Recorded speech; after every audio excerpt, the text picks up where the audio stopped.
Hey guys, welcome back to my channel. Now in this video I'm going to discuss the macro outlook of what is going to happen with Bitcoin based on the direction that Trump is currently taking the American economy.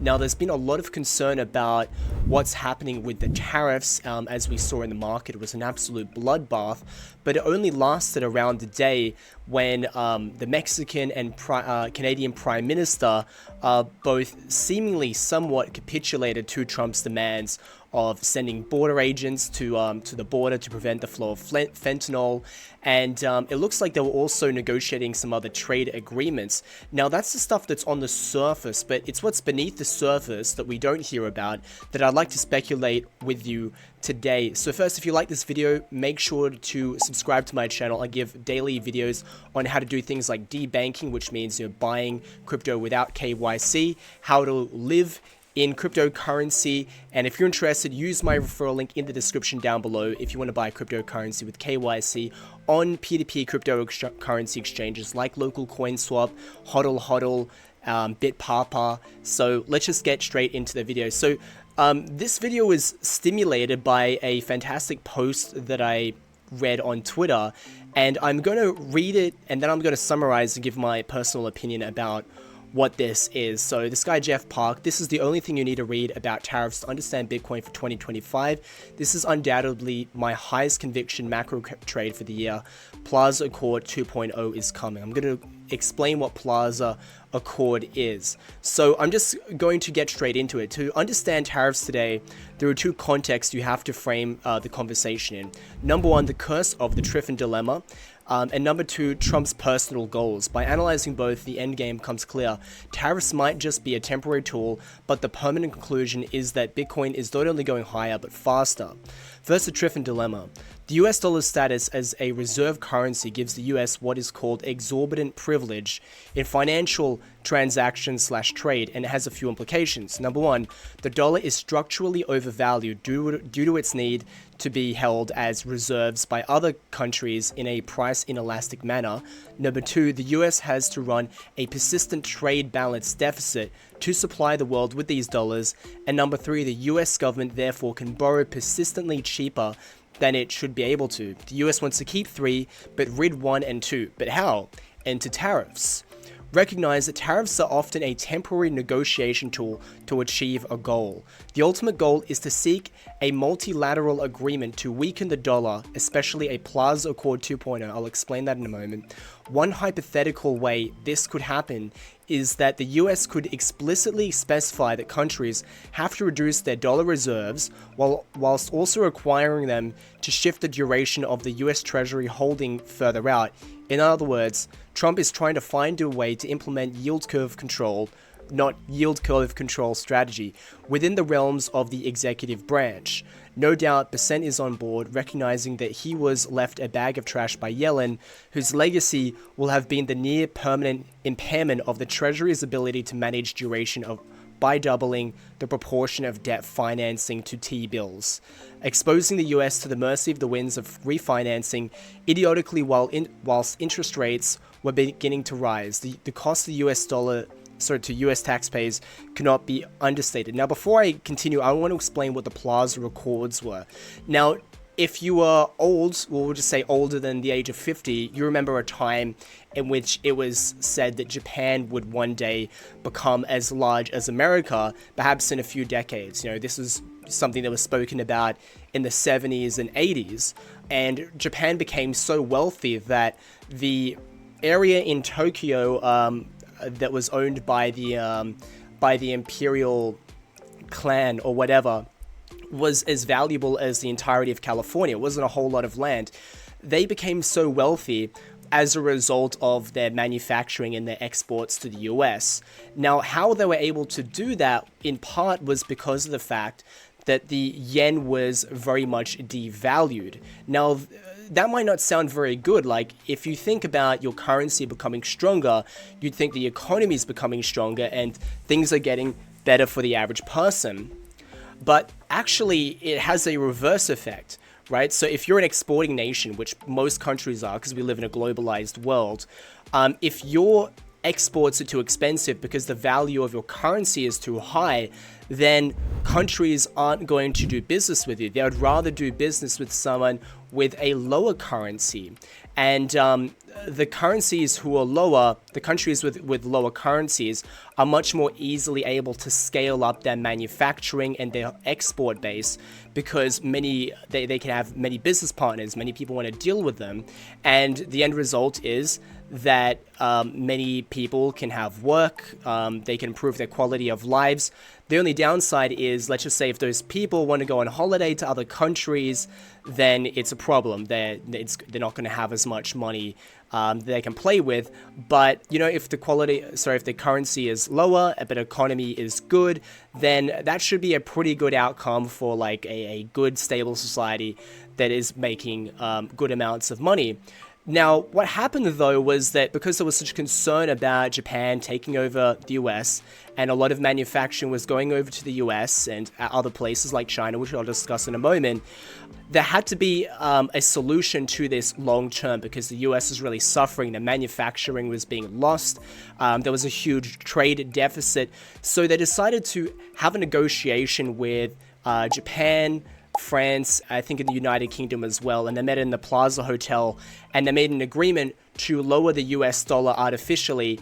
Now, I can't remember exactly what was being offered to Japan to go along with this, and the other countries as well, but they came to some arrangement. I don't know if the US held a gun to their head or something like that, but the agreement was made that the US dollar would be weakened to even out this trade deficit. And this is actually what caused the popping of not the popping of the bubble, it was actually the start of the bubble in Japan, because the value of their currency went up higher and higher, causing the stock market to go higher and higher, especially the real estate, it went higher and higher.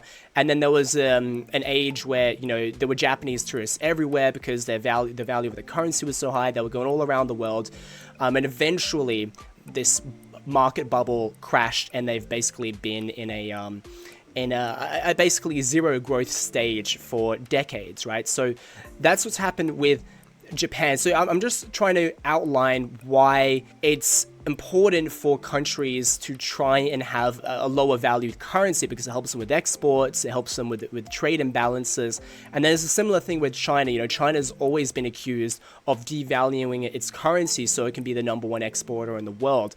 So America, who has the largest consumer base in the world, where everyone wants to do business there, they decide, look, we can't just be a nation of consumers. I'm assuming this is part of the whole MAGA philosophy. We can't just be consumers. We also have to be manufacturers. We have to get jobs back here. People need to be able to produce stuff, and they need to ship it to the rest of the world. America has to become dominant when it comes to exports and actually making stuff and not just consuming stuff. And I think part of that is lowering the dollar. So what this person is outlining is a way in which it's likely for Trump to actually re-onshore like manufacturing and jobs back to America and turn America back into an exporting powerhouse. Because there was a time, it seems like ancient to talk about it. It sounds like something from a history book, but there was a time when America was the #1 exporting nation in the world, where the #1 trading partner for most countries was America. And I'm sure you've seen this. I've seen this. I can't pull it up now if you haven't seen it. I'm sorry. Just visualize with me. It was like it was a map showing like every country's largest trading partner, and like, I don't know, 60 years ago or something, like most countries, it had on writing, or it was color coded. Their #1 trading partner was America, and then over the years, you see more and more countries have their largest trading partner is China. And then if you look at it today, like the only countries where the largest trading partner is America is like Mexico, Canada, some random islands out in the middle of nowhere. But for everyone else, it's China, right? So America is trying to change it back to the way it was, and this is, I think, how it's going to be done. So continuing on, as a result, the US is charting a path to achieve the holy grail of fiat alchemy, lower dollar and lower yield. This brings me to my second point. I have shared before that Trump's #1 goal to lower the 10-year rate, the reason being that his own bags depend on it, real estate. I'll debate on that, but I'll give him this just for now. His obsession with Powell cutting short-term rates, then realizing it is not working, is the catalyst. Never doubt the uncomplicated incentives of the transparently motivated and align yourself next to him. Mark my words, the 10-year is going to go down whatever it takes. The asset to own, therefore, is Bitcoin. In a world of weaker dollar and weaker US rates, something broken pundits will tell you is impossible because they can't model statecraft.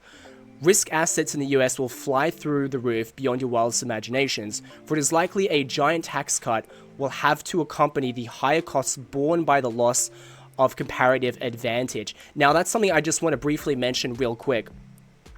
It was discussed seriously to abolish the income tax. Now, I think a lot of people hearing this for the first time are going to think that that's insane. It's kind of like, I don't know, it sounds like a wildly conspiratorial that something like that would happen. You know, like, it sounds absurd. But I just want to go back into history about how the income tax came into place. So a lot of people, when they're paying their tax, they think it goes to pay for roads, hospitals. They're wrong, right? That's not how it works. Before the income tax, which came out during World War II, the country was able to efficiently operate. It had infrastructure, it had roads, it had public utilities, it had a standing army, but it wasn't relying on income tax. It was relying on, goods and services tax. It was relying on money from tariffs. It was relying on money from imports, exports. Like, there's all kinds of taxes that are already in place that could help a society, function, right? The income tax was just because the deficits from the war were so huge that, everyone kind of had to pitch in. So that was the impetus for the income tax. And they were supposed to get rid of it, but they didn't because the size of the bureaucracy continued to bloat. And there was more and more need to keep the income tax around to sustain this bureaucracy. The bureaucracy, what do? They just inflate themselves even more. So there's even more of a need for income tax. And now it's impossible to get rid of. But there is a way now for potentially the income tax being gotten rid of. It could be a mix of tariffs, which, by the way, was a main way in which the US government was actually able to support itself prior to the income tax. And there were other things as well. And there's also, I didn't plan on mentioning this, but I might as well mention now because it is kind of breaking news. This whole Doge thing, Department of Government Efficiency. I mean, it looks like they're on their way to being able to scrub $3 trillion of the bureaucracy's budget. I mean, it's all for useless stuff. I'm not talking about getting rid of healthcare or Medicaid or roads or something like that. As I mentioned, a lot of your tax money is not going to that. It's going for shrimp on treadmills and other garbage, right? So by dramatically reducing the deficit and providing an alternative way for the government to function, it's actually possible that we could see the income tax being eliminated. So the tariff costs, most likely through higher inflation continuing on, will be shared by both US and trade partners, but the relative impact will be much heavier on foreigners. These countries then will have to find a way to fend off their weak growth issues, leading to stimulating the economy through monetary and fiscal policies that ultimately cause currency debasement. The outraged citizens of these countries will experience a mini financial crisis and look for alternatives. And unlike the 1970s when the world was largely offline, today we are not only online, we are on-chain. So while both sides of the trade imbalance equation will want Bitcoin for two different reasons, the end result is the same: higher and violently faster, for we are at war. And I just want to expand on that point just really quick as well with what's going on with other countries. So for foreign countries, will lead to, let me just read this out. So countries importing more from the US and sending dollars back to the US will devalue the dollar, but lead to economic expansion, and doesn't necessarily have to involve the Fed to lower interest rates directly. But what happens with the foreign countries? Well, for the foreign countries, a combination of tariffs and or lower dollar reserves, because more and more US dollars are flowing out of the country, it's going to do a few things. So why do they need US dollar reserves? Well, it's not just to pay for things like oil and other things on the international market.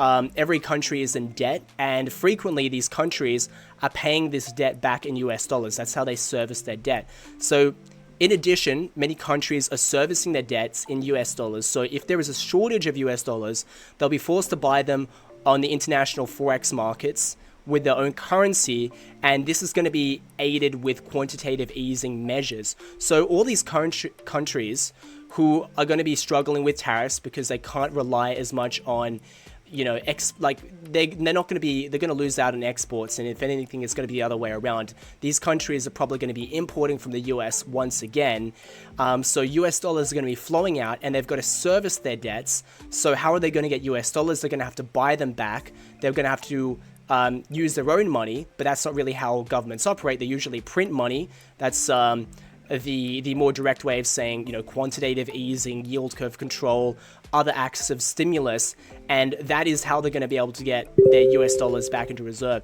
So the combination of economic stagnation and lowering US dollar reserves will force many countries to engage in quantitative easing.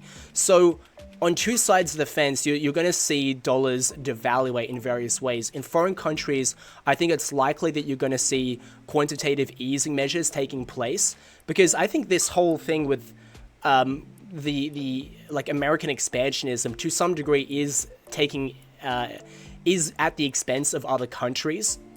I'm not saying that, you know, they don't, like, America doesn't have a right to implement tariffs or anything like that. I'm just saying that a lot of them are going to be negatively affected, and I think the end result is they're going to feel forced to stimulate their own economies. And then in America, because all this money is flowing back from other countries, that's another form of devaluation of the dollar, but for the US dollar. And like, everyone is going to be, no matter if you're in America or foreign or in another country, the currencies are going to be massively devalued, and at the end result is like, what's the principal reason why Bitcoin goes up? Because the dollar keeps getting devalued, right? Like, that's the biggest cause for Bitcoin going up. And I think that this is going to be the main macro outlook that we're going to be focused on for this year. Trump suggests he wants a weaker dollar to help US exports. And what's the next one? Trump is getting lower interest rates he demanded from everyone but the Fed. But the thing is, I don't think that will be forever. I think the Fed will eventually cave to Trump's demand. Trump always has the ability to fire, Jeremy Powell. I mean, maybe not straight away, I think, because he will, he's not up for re-election or whatever, like, for 2 years. I'm not sure exactly how it works. So it's not straight away. But I think at some stage, Trump is going to get the lower interest rates that he wants.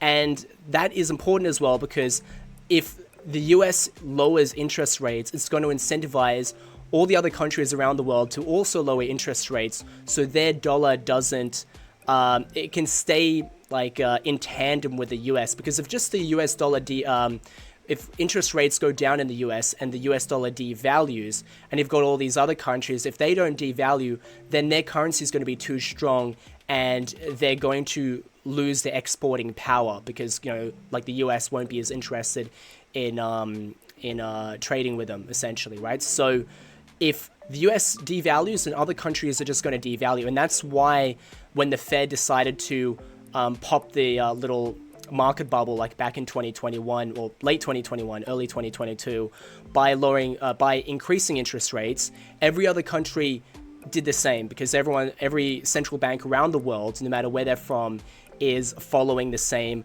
plan. So guys, if you like this video, if I've been able to fill you up with a bit of copium, make sure to subscribe to this channel. Use my referral links in the description down below if you want to buy cryptocurrency without KYC on local CoinSwap, on HODL HODL. These are great exchanges where you can buy anything from Litecoin, Ethereum, Bitcoin Lightning. You can do all these things on these websites. So make sure you use my referral link, and I'll see you later.